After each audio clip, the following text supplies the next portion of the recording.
accordé, il viendra un temps où je mettrai fin à ma douleur, dit le Seigneur. Éphraïm et Yehuda, la révélation des deux sœurs ennemies, les douleurs de l'enfantement.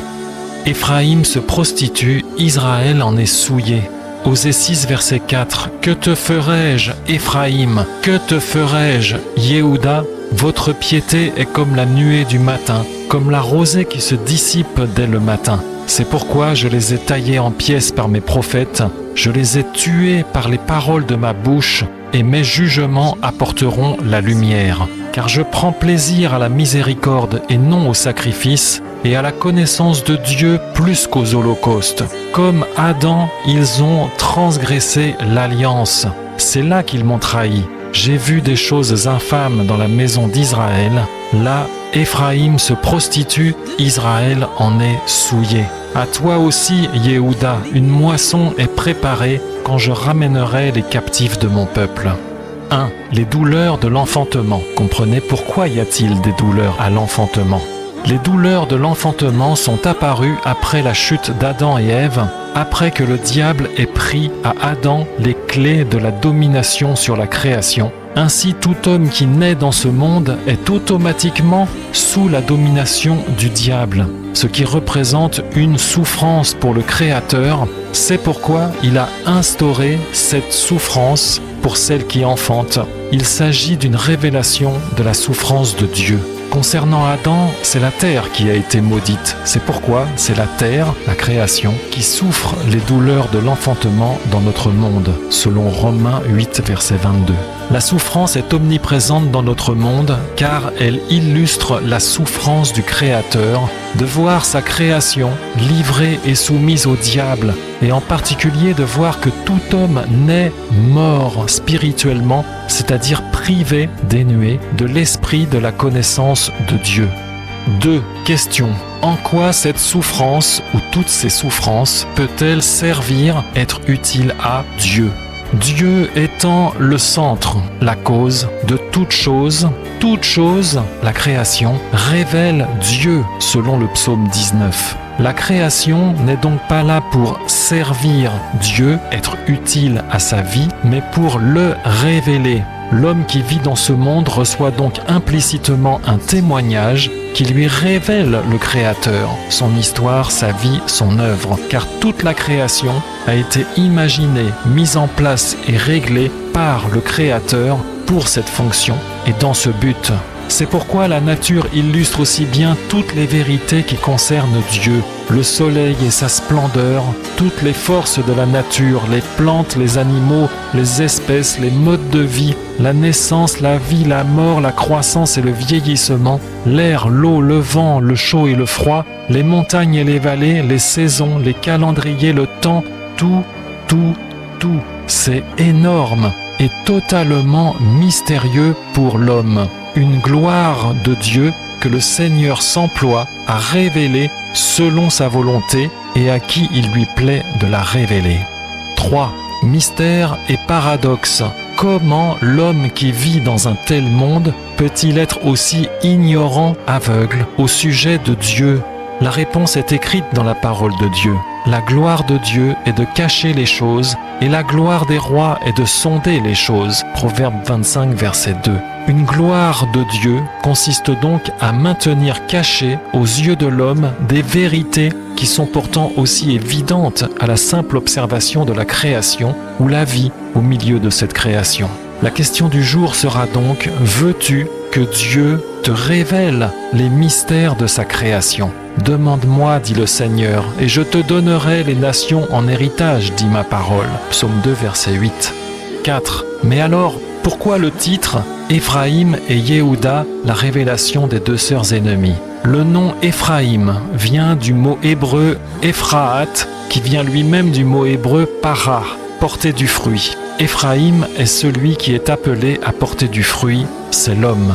Le nom Yehuda vient du mot hébreu yada, projeter, tirer, jeter, qui vient lui-même du mot hébreu yod, la main, Yehuda est donc celui, l'homme, qui accomplit des œuvres par sa propre force, la force de sa main. Or, selon le prophète Osée lu plus haut, Dieu constate qu'Éphraïm, l'homme qu'il a créé, est destiné à porter du fruit pour lui-même, pour Dieu. Se prostitue, porte des fruits pour le diable, étant livré, vendu à la domination du diable. Et par ailleurs, Dieu constate Yehuda, qui représente l'homme qui se confie dans sa propre force, sa main, au lieu de se tourner vers Dieu afin d'être délivré du diable. Éphraïm et Yehuda sont donc bien deux sœurs, allégorie, toutes deux ennemies de Dieu, ne le connaissent pas. Enfin, Israël, littéralement le combattant pour Dieu, image de l'épouse que le Seigneur s'est destinée pour sa gloire, en est souillé, car beaucoup d'hommes sont envoyés en enfer alors qu'il leur était promis le ciel.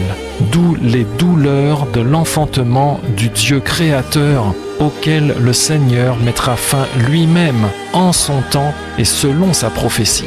Souffrir avec pour Dieu.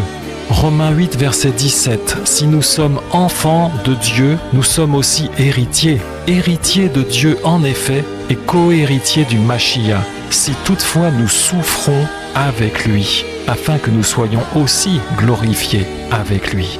Amen.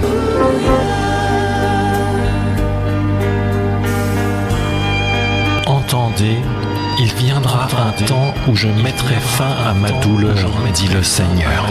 Éphraïm et Yehuda, la révélation des deux sœurs ennemies, les douleurs de l'enfantement,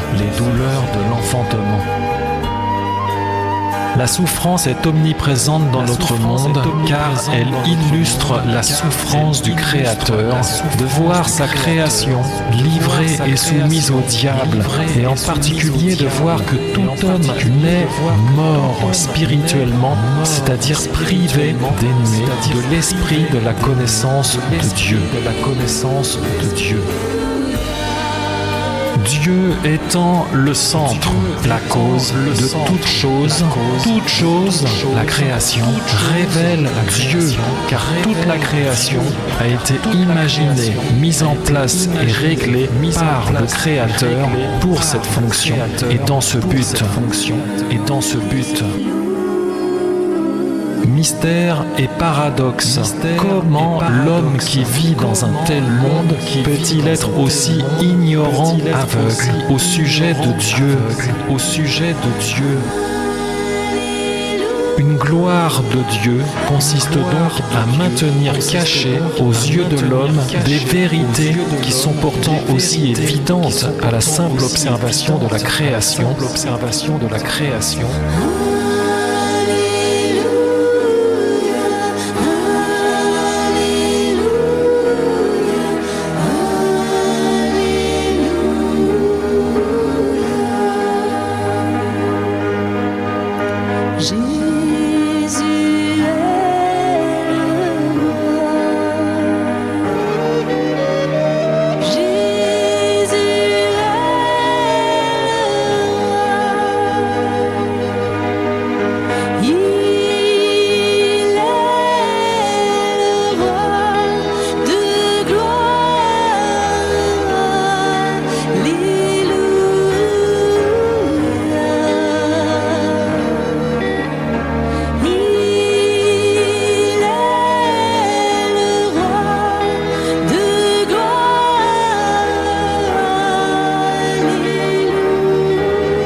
Veux-tu que Dieu te révèle les mystères de sa création?